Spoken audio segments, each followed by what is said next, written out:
నమస్తే, welcome to our channel. నేను పద్మిని. ప్రస్తుతంతో పాటు ప్రముఖ ఆధ్యాత్మికవేత్త, ప్రముఖ న్యూమరాలజిస్ట్, లక్ష్మీ నరసింహస్వామి ఉపాసకురాలు శ్రీమతి స్రవంతి గారు మనతో పాటు ఉన్నారు. మాట్లాడదాం. నమస్తే అక్క. నమస్తే పద్మిని.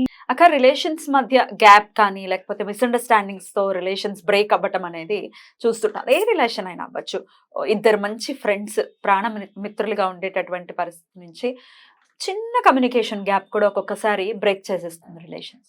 కొన్నేళ్ల తర్వాత అనిపిస్తుంది, అరే వాళ్ళు ఉండుంటే బాగుండు లైఫ్లో అని ఖచ్చితంగా అనిపిస్తుంది. అలాంటప్పుడు మళ్ళీ తిరిగి వస్తే బాగుండు, యాజ్ ఇట్ ఈస్గా మా రిలేషన్ కంటిన్యూ అవుతే బాగుండు అని అనే పరిస్థితుల్లో అలాంటి మార్పులు తెచ్చుకోవచ్చా మనం? దానికి ఏదైనా హెల్ప్ తీసుకొని చేయొచ్చా? ఏదైనా రెమెడీ ఉంటుందా దీనికి? తప్పకుండా ఉంటుంది పద్మిని. అసలు ఫస్ట్ మాట మాట అనుకోవడం అనేది చాలా పొరపాటు. ఎవరైనా ఒకళ్ళు గట్టిగా మాట్లాడుతుంటే, నేను ఎప్పుడు కూడా నా జీవితంలో నేను ఫాలో అయ్యేది ఏంటంటే, ఎవరైనా ఒకళ్ళు గట్టిగా మాట్లాడుతుంటే నేను కామ్గా చూస్తూ వింటూ ఉంటా. ఒక్కొక్కసారి ఈయనకు కూడా కోపం వస్తుంది. నేను గట్టిగా మాట్లాడుతుంటే నువ్వేం మాట్లాడవేంటి, కనీసం నన్ను సపోర్ట్ కూడా చేయవేంటి అని అంటే, లేదు అసలు మిస్టేక్ ఏంటి, వాళ్ళేమన్నారు మీరేమన్నారు అనే దాని మీద చూస్తున్నానండి, అట్లా సపోర్ట్ చేయకుండా ఉండడానికి కాదు అని చెప్పి ఖచ్చితంగా చెప్తాను. ఎందుకు అనంటే, ఇద్దరు గట్టిగా మాట్లాడేసుకున్నారు అనుకో, అది గొడవలోకి రూపాంతరం చెందడానికి చాలా తక్కువ టైం పడుతుంది మనకి. కాబట్టి వాళ్ళు ఒకళ్ళు ఎవరైనా గట్టిగా మాట్లాడుతుంటే అసలు మనం ఫస్ట్ ఆలోచించాలి, దేని వల్ల వచ్చింది ఈ గొడవ అనేది చూడాలి. అలాగే ఎవరి వల్ల వచ్చింది ఈ గొడవ అనేది కూడా చూసుకోవాలి. ఇద్దరు బాగుంటే ఫస్ట్ గొడవలు పెట్టడం అనేది ఇంపార్టెంట్గా ఫీల్ అవుతూ ఉంటారు అనమాట. వీళ్ళ గురించి ఏదైనా తెలిసి ఉండొచ్చు, మీకు నిజమే అయి ఉండొచ్చు, కానీ అది ఇద్దరి మధ్యలో అది గొడవకి దారి తీస్తుంది అన్నప్పుడు నిజం కూడా చెప్పొద్దు అనేది మన ధర్మంలోనే ఉంది, అవునా కదా? ఒకవేళ ఆ నిజం వల్ల ఎవరైనా ఇద్దరు విడిపోతున్నారు అంటే ప్రాణం పోతుంది అంటే, ఆ నిజం వల్ల ఎవరి జీవితం అన్న నాశనం అయిపోతుంది ఇంకా అని అనుకుంటే కనుక అది దాయడం చాలా ఇంపార్టెంట్ అనేది మనం తెలుసుకోవాలి. అలాగే ఎవరితోన్నా గొడవ అయింది అనుకో, ఫర్ సపోజ్ అది మిస్అండర్స్టాండింగ్ వల్ల అయింది, మిమ్మల్ని వాళ్ళు మిస్అండర్స్టాండ్ చేసుకున్నారు. నువ్వు బలానా వాళ్ళు చెప్పారు నా మీద, ఏదో చెప్పావట కదా వాళ్ళకి అని అంటే, నేనేం చెప్పాను, ఈ మాట అన్నావా లేదా అంటే, అవును అయిపోయి ఇంకేంటి. కానీ ఆ సందర్భం వేరు, ఆ మాట ఎందుకన్నారు అనే ఉద్దేశం వేరు. ఏ ఉద్దేశంతో అన్నామో ఆ ఉద్దేశం తీసుకోకుండా మిమ్మల్ని తప్పుడు అపార్థం చేసుకున్నారు. అది ఇక్కడ కాన్సెప్ట్ అనమాట. అలా గొడవ అయ్యి విడిపోతే కనుక భార్యాభర్తల మధ్యలో కూడా ఒకటి చెప్పబోయి ఇంకోటి అర్థమవుతూ ఉంటుంది. అందులో భర్తకి భార్య చెప్పింది కరెక్ట్గా అర్థం కాదు, అలాగే భార్యకు కూడా కరెక్ట్గా అర్థం కాదు. మిస్అండర్స్టాండింగ్ ఎక్కడైనా జరుగుతుందంటే ముందు భార్యాభర్తల మధ్యలో. అలా ఏమన్నా ఉంటాయి కనుక టుగెదర్ యాక్ట్ టుగెదర్ యాక్ట్ ఎంత మీనింగ్ ఉందో చూడు ఈ స్పీచ్ వర్డ్లో. ఆ టుగెదర్ యాక్ట్ అన్నప్పుడు మీ మధ్యలో ఉన్న మిస్అండర్స్టాండింగ్ అంతా కూడా తొలగిపోతుంది అనమాట. నేను చాలా మందిని చూసాను, మాట్లాడుకోకుండా అన్నదమ్ములు అక్క చెల్లెళ్ళు పక్క పక్కనే కూర్చుంటూ ఉంటారు, మళ్ళీ ఫంక్షన్కి వెళ్తారు, మాట్లాడుకోరు, అలా చూస్తూ ఉంటారు. అప్పుడు మీరు టుగెదర్ యాక్ట్ అని మీరు చదవండి. అవును అసలు ఏంటి ఇందాక నుంచి చూస్తున్నాను, పలకరించచ్చుగా నేను పలకరించాలా ముందు అని వాళ్ళు వస్తారు ఫస్ట్ అనమాట. వాళ్ళు రావాలి, అట్లా మీ ఇద్దరు మళ్ళీ కలిసిపోవాలి, చక్కగా కలిసిమెలిసి ఉండాలి అందరూ అని చెప్పి చదవండి. తప్పకుండా మిస్అండర్స్టాండింగ్ అనేది తొలగిపోతుంది.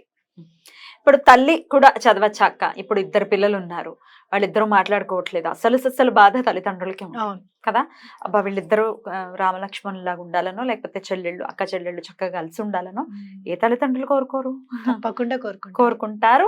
వాళ్ళు మాట్లాడకపోతే బాధపడతారు. తల్లిదండ్రులు చదవచ్చా? తప్పకుండా చదవచ్చు. మేము ఈ పిల్లల మధ్యలో గొడవలు ఉండకూడదు, మిస్అండర్స్టాండింగ్స్ ఉండకూడదు. చిన్నప్పటి నుంచే మీరు ఏదైనా కేర్ తీసుకోవాలి. 10th క్లాస్ చదువుతున్నారు మీ పిల్లలు, వాళ్ళు ఎప్పుడు కూడా కలిసి ఉండాలనుకుంటున్నారు, టుగెదర్ యాక్ట్ అని చెప్పి రోజుకి ఒకసారైనా వాళ్ళిద్దరి పేర్లు తలుచుకొని టుగెదర్ యాక్ట్ అని చదవండి. నేను మా పిల్లల కోసం చదువుతాను. వాళ్ళిద్దరు దెబ్బలాడుకుంటూ ఉంటారు పద్మిని, మధ్యలో మనం వెళ్ళిన వాళ్ళం పిచ్చివాళ్ళం అయిపోతాం. అక్కే కదా నన్ను అంది, మేమిద్దరం ఏమన్నా అనుకుంటామంటారు చిన్నది. అలా అట్లా అంటే ప్రేమ అనేది ఖచ్చితంగా బ్లడ్ రిలేషన్ లో ఉంటుంది. అలాగే స్నేహంలో కూడా నువ్వు చూడు, వాడికి నాకు 1,00,000 ఉంటాయి, కానీ మీరు మాత్రం మధ్యలో వచ్చి మా ఇద్దరి గురించి చెప్పకండి అనేవాళ్ళు కూడా ఉన్నారు. అసలు అది కదా అసలు సిసలు స్నేహితుడు స్నేహం. అంటే అదే. కదా, స్నేహం అంటే కూడా అదే. అది. ఏదో ఒకళ్ళు చెప్పారని చెప్పి స్నేహాన్ని మానేసి ఇంకోళ్ళు చెప్పారని ఇంకోళ్ళతో స్నేహం చేసేసి స్నేహం కూడా అక్క చాలా చాలా ఈజీగా చేసేస్తూ ఉంటారు. మనకి మన ఇతిహాసాలు చెప్తున్నాయి ఎలా స్నేహం చేయాలి. రామ సుగ్రీవులు ఎలా స్నేహం చేసుకున్నారు, అగ్ని సాక్షిగా స్నేహాన్ని స్నేహాన్ని అంటే ఒక ప్రమాణ రూపంలో చేసుకున్నారు. బా ఏంటి స్నేహితులు ఇలాగా కలవటం, హాయ్ అనేస్తాం బాయ్ అనేస్తాం వాట్సాప్ లో చాట్ చేస్తాం, రెండో రోజు మర్చిపోతాం. ఇప్పుడు బ్లడ్ రిలేషన్స్ అనుకో పద్మిని, వాళ్ళు మనకి కంపల్సరీ చెయ్యాలనో మనం వాళ్ళకి కంపల్సరీ చెయ్యాలనో ఉంటుంది. అదే స్నేహంలో చూస్తే సహాయం ఉంది చూసావా, ఎటువంటి స్వార్థం లేని సహాయం. అయ్యో వాడు బాగుపడతాడు కదా, సరేలే కానీ ఏముందిలే మనం చేయకపోతే ఎట్లా.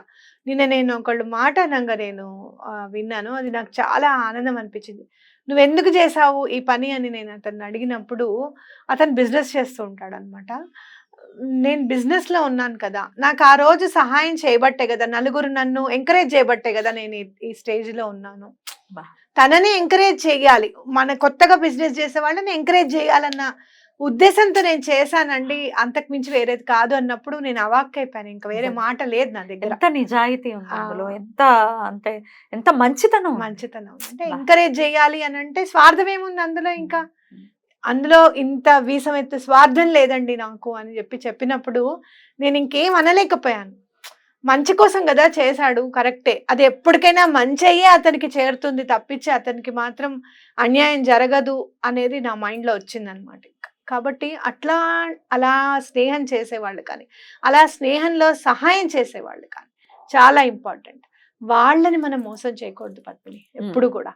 అలాంటి వాళ్ళకి కించెత్తు బాధ కూడా కలగకుండా చూసుకోవాలన్నమాట. అలాంటి స్నేహితులు దొరికారు అంటే చాలా అదృష్టం అని అనుకోవాలి. కాబట్టి అలాంటి స్నేహం దొరకాలి, పరిడవిల్లాలి. వాళ్ళిద్దరి మధ్యలో కూడా ఎటువంటి మిస్అండర్స్టాండింగ్ లేకుండా, అపార్థాలకి తావు లేకుండా ఉండాలి జీవితం అంటే టుగెదర్ యాక్ట్. అద్భుతం. ఈ టుగెదర్ యాక్ట్ అనేది అత్తాకోడల మధ్య కూడా పనిచేస్తుందా?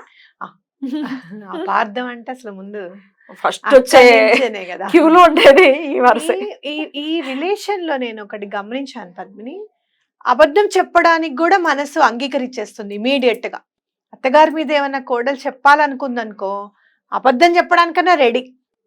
ఏదైనా కానీ అక్కడ ఆవిడ తప్పు చూపించాలి. అదే కోడల మీద కూడా చాలా చూసాను నేను. పొద్దున్నుంచి పనింతా నేనే చేస్తున్నాను అన్నట్టు చెప్తారనమాట. అమ్మాయి ఏమీ పని చేయట్లేదు అని అంటే, తిరిగి వచ్చిన మగవాడికి ఏమనిపిస్తుంది, అయ్యో మా అమ్మ పడుకుంటే నువ్వు కూడా పడుకున్నావా, నువ్వు పని చేయలేదా, మా అమ్మ చేసి పడుకుంది, అయ్యో లేదు పొద్దున్నుంచి చేసింది అని కూడా చెప్పడానికి కూడా ముందుకు రారు పద్మిని.